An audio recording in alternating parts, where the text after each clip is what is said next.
Hi, welcome to TeachStar, and today we're going to be talking about how to run a CPD in your school. So, a lot of schools I've worked with, they've been interested in getting trainees or NQTs to present for 5 minutes in front of all staff.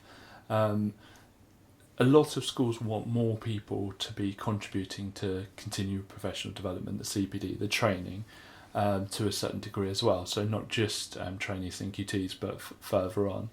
If you're in that position and you've got half an hour, 5 minutes, whatever it is, to present in front of all the teachers of the school, which is quite daunting, how do you do it? Like, what do you do to go about even starting it? The first thing is figure out what it is you're talking about.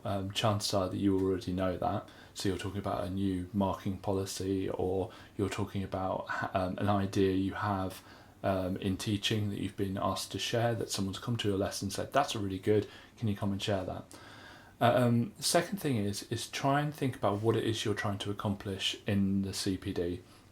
So for 5 minutes, it's not going to be very much. It's going to be just to show someone something.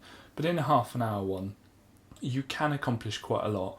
But the temptation is to try and do too much.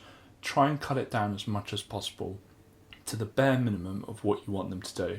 In a half an hour presentation, probably there's going to be about 5 points you want them to leave with, maximum. And that doesn't sound very much. It sounds like it's 1 point every kind of 6 minutes, doing the maths quickly. It doesn't sound very much, but one of the temptations is to try and cram in loads and loads of stuff into a CPD session, and it's just going to go over people's heads. So if you want it to be effective, try and cut down the amount that you're trying to cover, and try and be specific, and try and get them to leave your CPD with that knowledge in their heads.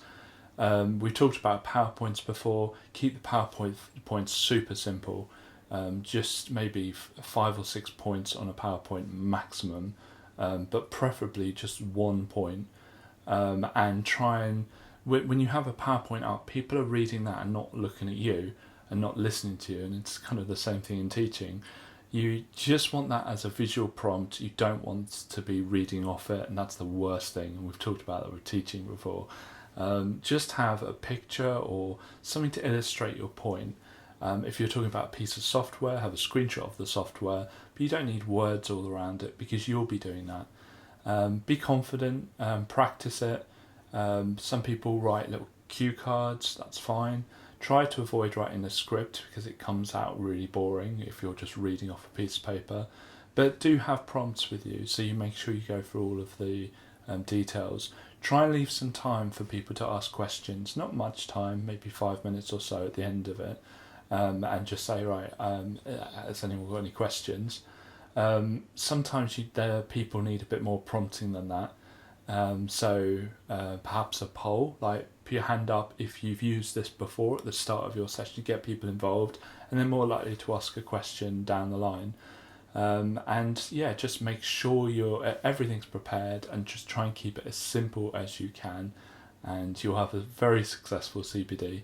If you've got any comments on that, if you run a CPD at all, write them in the comments below. Thank you. Thank you very much for watching this video. If you want to see more from us, please click subscribe. We release videos every single weekday at 5 o'clock in the evening. Thank you.